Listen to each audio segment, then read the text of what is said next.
Hi friends, good morning. আজকে মে মাসের 9 তারিখ। ভোরবেলা 3:30টার সময় বেরিয়েছিলাম এয়ারপোর্টে একটা ডিউটি ছিল। এখন 5:30 বাজে, 5:17 বাজে। এখন এই দিদির বাড়ির সামনে এসেছি, এই পুকুরে মাছ ধরছে। দিদির স্কুল বাচ্চাগুলোকে নামিয়ে দিয়ে বাড়ি চলে যাব। চোখ মুখের অবস্থা খুব খারাপ।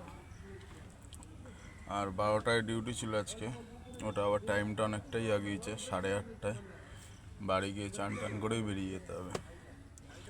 সারাটা রাত ঘুম হলো না, শরীরের অবস্থা খুব খারাপ হয়ে যাচ্ছে। চলো দেখতে থাকো ভিডিও। টাটা। 8:30টায় গাড়ি ধরি, তখন আবার ভিডিও শেয়ার করব। এখন স্কুল বাচ্চা, এখন 1 ঘন্টা বসতে হবে দিদির বাড়ির সামনে। এখন 5:17 বাজে। 6:30টায় দিদি বেরাবে, দিদিদের নামিয়ে দিয়ে বাড়ি যেতে যেতে 7:05-10। চলো টাটা।